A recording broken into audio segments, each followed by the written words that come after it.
Seguimos en redes comunicantes metiéndonos en la literatura distópica. Durante la década del 50 y especialmente la década siguiente, las distopías empezaron a generar todo un subgénero en la ciencia ficción. Vamos a mencionar algunos de sus títulos más representativos. En 1952, Bernard Wolfe edita Limbo. Nos cuenta la historia de un doctor que después de 20 años y de una feroz guerra mundial, vuelve a la civilización para descubrir que el mundo se rige por la doctrina del nuevo hombre. Este se puede realizar solo a través de la amputación voluntaria de brazos y piernas, siendo sustituidas por eficientes prótesis cibernéticas, una condición que eliminará para siempre la agresividad y la guerra, y vive en una sociedad aparentemente pacífica y perfecta. En parte, esta novela es la predecesora del cyberpunk. El mismo año, Kurt Vonnegut Jr. edita su primera novela, La Pianola. Describe en tono satírico una sociedad formada por dos estratos bien diferenciados: la clase dominante, directivos, ingenieros y funcionarios, y la gente común. Todos viven en una colectividad totalmente mecanizada. La automatización produjo un excedente de mano de obra no cualificada que sobrevive recluida en guetos. Vonnegut utiliza la pianola del título como metáfora de cómo la sociedad imaginaria de la novela es dirigida por máquinas en vez de personas. Y en 1953, Frederick Pohl y C.M. Corbett editan Mercaderes del Espacio. Mitch Courtenay trabaja para una agencia de publicidad en un mundo donde ellas se ocupan de todo, incluso del gobierno de los Estados Unidos. Es un mundo superpoblado, con millones de consumidores intimidados por agresivos y abrumadores anuncios publicitarios. Un grupo clandestino de saboteadores se enfrenta a esta situación. Courtenay tiene la misión de vender el planeta Venus a unos emigrantes como un paraíso, pero naturalmente es un infierno. Antes de cumplir su dudosa misión, es secuestrado por este grupo clandestino y entonces toma conciencia de la terrible realidad de las cosas. Una novela ágil y con mucho humor. En 1962 se van a publicar dos obras importantes sobre el tema. Una es La Naranja Mecánica de Anthony Burgess, de la cual vamos a hablar más adelante, y la otra es El Hombre en el Castillo de Philip K. Dick. En este mundo alternativo, donde transcurre la historia, Alemania y Japón ganaron la Segunda Guerra y se dividieron entre ellos el territorio de Estados Unidos. La costa del Pacífico pertenece a los japoneses y la costa del Atlántico pertenece a los alemanes. El centro queda como una especie de tierra de nadie, donde se encuentra el hombre al que hace mención el título y que paradójicamente escribió una novela donde los alemanes y los japoneses fueron los que perdieron la guerra. En 1964, también Philip K. Dick va a editar Simulacra. Les voy a comentar un poco de qué va este libro. A mediados del siglo XXI, el gobierno de los EUAE, Estados Unidos de América y Europa, es un fraude, y su presidente, un androide. Queda un solo psicoanalista sobre la faz de la Tierra, plagada de enfermos mentales, y la humanidad ha sufrido una regresión evolutiva que ha originado una nueva raza de neandertales. Por este inquietante panorama desfilan personajes tan insólitos como un pianista que toca sin manos y un Goering rescatado del pasado para atentar contra su Führer.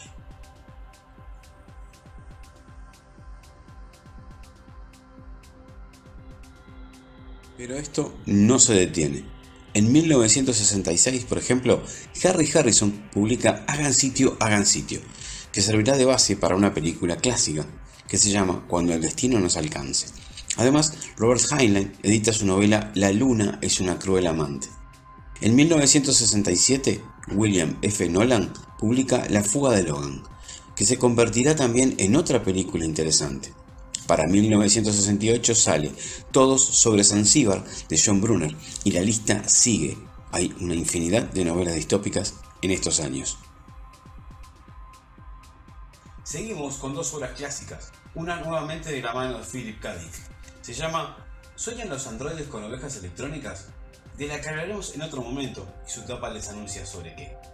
Y la otra es de Robert Silverberg, uno de los grandes autores de ciencia ficción, y su libro Estación Hawksville. Esta novela, ambientada en las primeras décadas del siglo XXI, nos cuenta sobre un gobierno autoritario que se instala en Estados Unidos y tiene por hábito secuestrar a los disidentes para meterlos en la cárcel secreta de mayor seguridad de todos los tiempos, el pasado remoto. Usando una tecnología que permite el viaje en el tiempo, las personas son enviadas a una estación a 1000 millones de años de nosotros en el período cámbrico y sin retorno. En la siguiente parte nos vamos a meter de lleno en el mundo de las distopías en el cine. ¿Te falta mucho para terminar? No mucho, ¿por? Porque ya está lista la cena. Bueno, vamos a comer entonces. Bueno. ¿Viste alguna vez películas distópicas? No.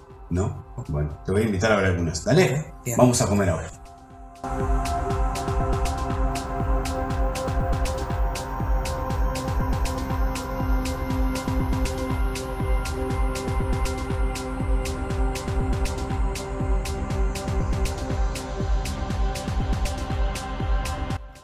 Ahora nos metemos en el terreno audiovisual y repasamos algunas de las mejores realizaciones del cine distópico. La primera mención es en 1965. Es para el cine francés, de la mano de Jean-Luc Godard y su obra Lemmy contra Alphaville. Por favor, de los honores de iniciar la filmación.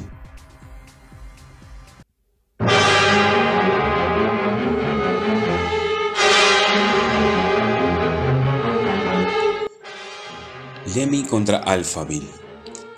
En una sociedad totalitaria donde no existen palabras para hablar de las emociones, el detective intergaláctico Lemmy Caution llega a Alphaville para encontrar al científico creador de Alpha 60, un ordenador que gobierna la ciudad con mano de hierro.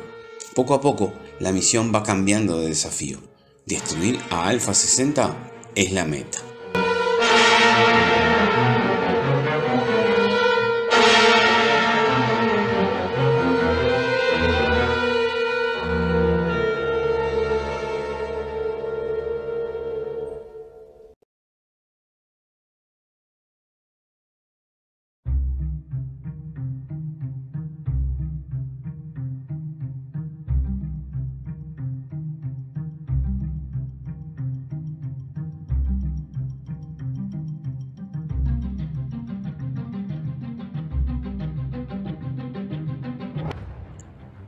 La siguiente película, de 1966, también es francesa.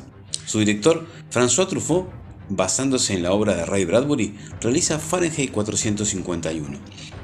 Esta es la temperatura a la que arde el papel y su protagonista, un bombero que tiene como función quemar bibliotecas. Se enfrentará a varias preguntas a lo largo del film. Esta es una muy buena adaptación del libro, del que ya hablamos en el capítulo anterior. Los actores principales son Oscar Werner y Julie Christie.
You have asked, are we happy? Are we happy and effective? Consultation with leading experts in the field makes it perfectly clear. En 1970, George Lucas nos entrega su primera película, THX 1138. Dentro de 5 siglos, las ciudades están controladas por los ordenadores, los policías son robots y los humanos toman drogas que inhiben sus deseos amorosos y sexuales. THX 1138 y LHU 3417 dejan de drogarse y descubren que están enamorados. El sistema no puede tolerar la que debe ser la mayor infracción contra sus estructuras.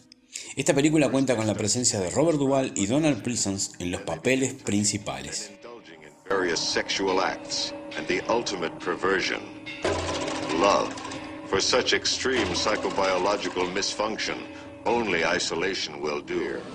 Perfectly clear. Perfectly clear.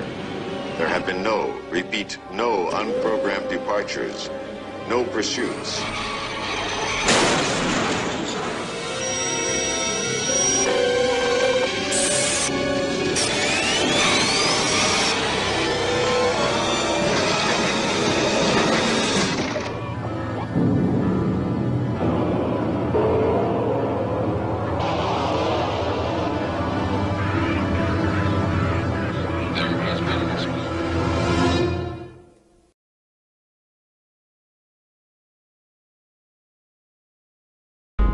There was me, that is Alex, and my three droogs.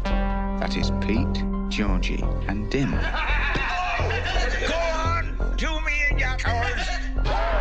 Al año siguiente, 1971, Stanley Kubrick nos trae su versión de La Naranja Mecánica. Esta adaptación nos cuenta la historia de Alex Delarge, interpretado por Malcolm McDowell.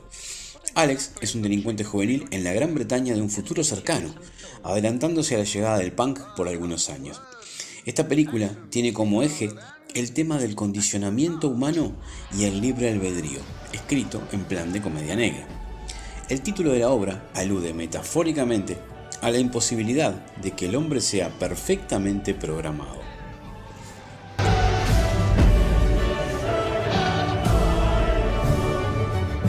It's funny how the colours of the real world only seem really real when you video them on a screen.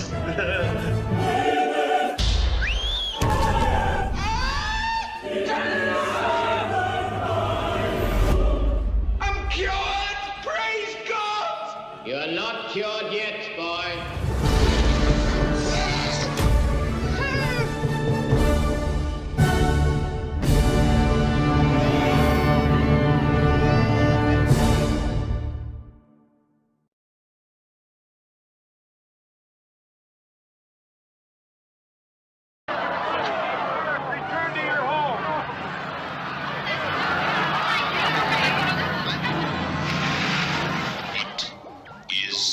Secret of Soylent Green. 1973. Turno para Soylent Green, traducida como Cuando el destino nos alcance. Año 2022. Nueva York tiene 40 millones de habitantes. La comida y el agua son bienes escasos. Los pobres viven comiendo productos sintéticos llamados Soylent. La eutanasia es parte de la solución a la superpoblación. El presidente de la multinacional que produce esos alimentos es asesinado y un policía es encargado de la investigación que lo lleva a descubrir un secreto estremecedor sobre uno de esos productos, el Soylent verde. Basada en Hagan sitio de Harry Harrison, esta película se convirtió en un clásico, con las actuaciones de Charlton Heston, Edward G. Robinson, Lee Taylor Young, Joseph Cotten y Chuck Connors, entre otros.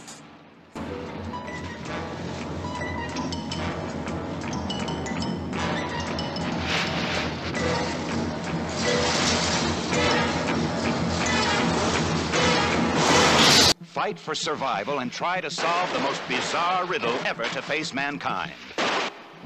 The search for the secret of Soylent Green. We've got to stop them! What is the secret of Soylent Green? Please!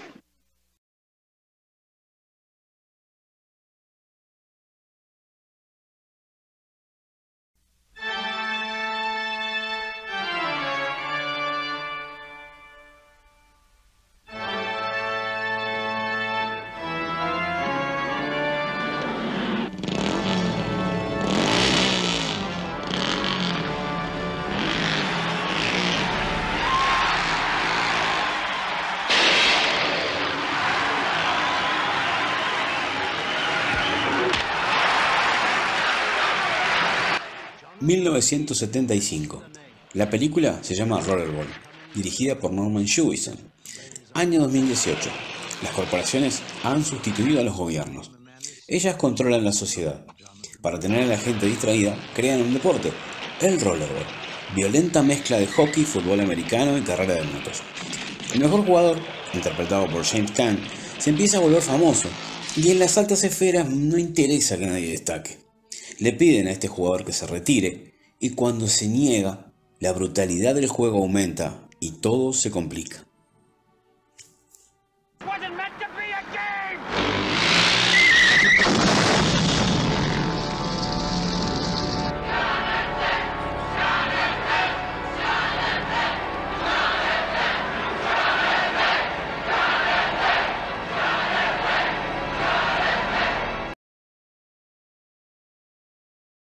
A fantastic journey through a world beyond imagination. Welcome to the 23rd century. The perfect world of total pleasure.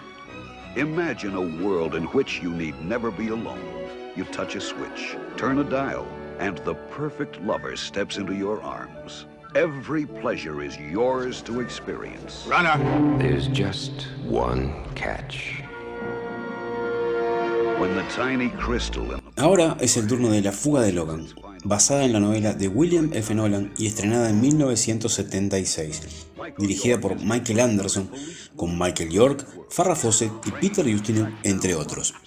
Acá nos vamos un poco más lejos en el tiempo. Estamos en el siglo XXIII. Los supervivientes de un holocausto nuclear viven en una ciudad domo. Para controlar la superpoblación, los ordenadores que dirigen la ciudad decretan la muerte de los ciudadanos cuando cumplen 30 años. Logan es uno de los policías encargados de perseguir a todos los que huyen de su destino, pero empieza a cuestionar la validez del régimen establecido y se fuga con Jessica en busca de un lugar mítico llamado El Santuario. En 1977 se hizo una serie para televisión, pero no era tan buena como la película.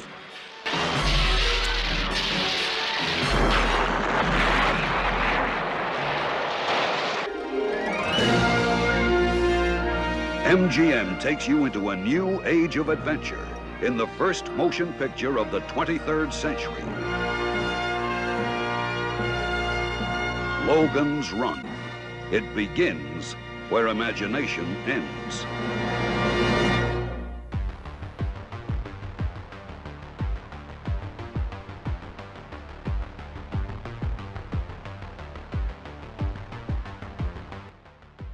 La modernidad como periodo histórico y social surge después del Renacimiento. Básicamente, reside en un nuevo comportamiento del hombre frente a su vida, en la confianza que tiene el ser humano para apropiarse de la naturaleza por medios productivos, científicos y tecnológicos. A finales de la Primera Guerra Mundial, la era moderna comienza a tambalearse, a mostrar signos de desgaste, dejando espacio para el surgimiento de nuevos enfoques, nuevas ideas. En parte, a través de las novelas y relatos distópicos, la ciencia ficción fue haciendo visible esta percepción. Pero este género, considerado menor en la literatura, no tenía el peso necesario para ser tomado en cuenta. En 1979, el filósofo Jean-François Lyotard publica su trabajo La condición posmoderna, informe sobre el saber. Este libro analiza los principios de la cultura posmoderna y lo define como el final de las grandes narrativas, afirmando que la característica principal de la modernidad se ha convertido en insostenible, debido al progreso tecnológico en las comunicaciones interpersonales, en los medios de comunicación de masas y la informática. El resultado es una pluralidad de juegos del lenguaje sin ninguna estructura general, lo cual nos lleva a un relativismo extremo. Acompañando esa mirada, los autores de ciencia ficción dejarán de centrar sus obras en la muestra directa del totalitarismo y surgirá una nueva manera de contar pequeñas historias, donde las personas hacen lo que pueden para sobrevivir en un medio que los ahoga o asfixia. Así, a principios de los años 80 del siglo pasado, la ciencia ficción explora nuevos territorios, dando origen, entre otros subgéneros, al cyberpunk. Habrá una tercera parte de este programa donde nos meteremos de lleno en los años 80 y 90 para cerrar el siglo XX. No se lo pierdan. Si les gustó, pueden ponerle like y también compartirlo con sus amigos. Por acá, totalmente agradecidos.